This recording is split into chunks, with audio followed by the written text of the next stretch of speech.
What's up, good people? It's your boy CDaught with From Boys to Gentlemen. Hey, I'm starting to do some response videos. People are asking me questions. They've been inboxing me, talking to me, and a couple people asked me to do some videos over particular topics. So I'm about to start accepting those requests and just responding to those requests in video format instead of sending you a full novel of information in the message or whatever the case may be. So the question that I am responding to today, I was asked about working with youth. The question was given to me was, what is the number one issue right now with youth? And surprisingly so, I'm pretty sure a lot of people are assuming what I may say. But to be perfectly honest with everybody that I've been working with for this point right now, one of the most dangerous things that we deal with this younger generation right now is the epidemic of apathy. The fact that everybody is doing everything that they can to not feel. And when you are working with I'll give you an example. You got young people, and it's not just young people, we're just focusing on them right now. But you have young people that are doing everything they can to not feel the pain.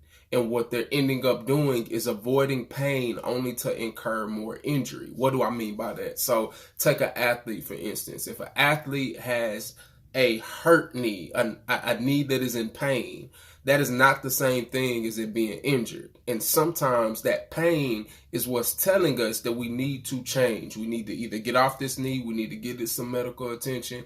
It's the precursor to some injury. But what we find the problem of doing, much like some athletes, we will try to remedy the pain. We'll try to get it to stop hurting so we can continue to function. But the problem is that pain is telling you that you need to stop. That pain is telling you that, hey, you are in danger of damaging yourself. And when we numb that pain, we run into the risk of occurring injury or damage. And that's what we're seeing with a lot of the young people. Because you, sticking with the athlete analogy, a hurt knee, a knee that is in pain, is not the same as a torn ACL. You can be absent of pain and non-functional. And the issue of ignoring pain, and what I see with a lot of the young people that I work with, that's all they're focused on. That's why you see the issue with the amount of drugs that are being used, the push for alcoholism, the push for, or not alcoholism, but the use of alcohol, and just other things, relationships, sex, even going to as far as music. One thing that I've learned from working with young people, I'm 33, so my generation, I guess you would say, is focused on feeling when it comes to music. We listen to songs because we wanted to feel. When we was in our feelings, we wanted to pop in something that was going to let us drown in that feeling for a little bit, or express the frustration that we had. If we just had a breakup, we wanted something that was either going to say, girl, I miss you, I love you, come back, or something that I don't ever want to see you again. Like, those are the type of feelings that we were trying to capture in song when we listen to it. But the difference of what we're seeing now, and while a lot of people have a problem with current music, a lot of current, not all, but a lot of current music that's popular is geared around numbness. It's geared around something that doesn't require thinking. It's a hard beat and a rhyme scheme, and anybody can just continue to mumble something and feel like they're going along with it. Then that's not an attack on the craft. It's the mindset of, I don't want to think. So if I listen to, I'm not going to say any artist name, but I listen to a song that is just mumbling, there's nothing for me to think about.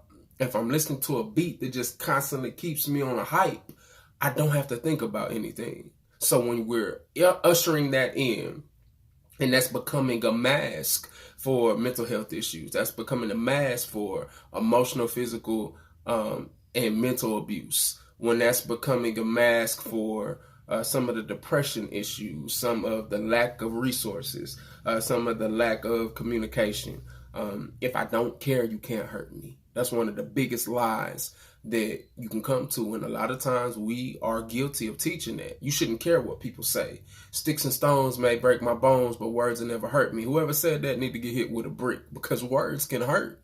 And the fact that we are so focused on avoiding pain, we're running into more injury. So when we work with a lot of the young people that I know right now, they're struggling with that concept. They're struggling with actually dealing with that pain, and that's where it seems like kids are snapping out of nowhere. People are snapping out of nowhere, when in reality it's just a eruption of what they've been holding back.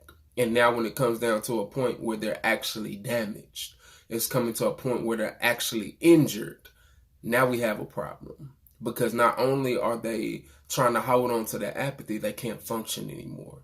They can't get it up. So you put more and more investment into the substance, more and more investment into whatever emotional, physical, or mental poison that you put into your body in order to get away from that pain.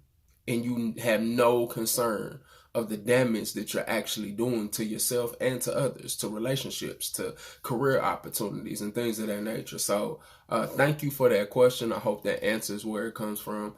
But that is something that I'm most concerned about right now. That's on the top tier. Is dealing with the epidemic of apathy when it comes to people in general right now. Getting back to not just feeling, but learning the emotional intelligence to navigate those feelings, and knowing that it's okay to have feelings, but we got to get to the point where feelings don't have us. So hopefully that answers what you were asking for. As always, I close with my motto: don't excuse, improve. This is from Boys and Gentlemen. CDaught. I'll let you later.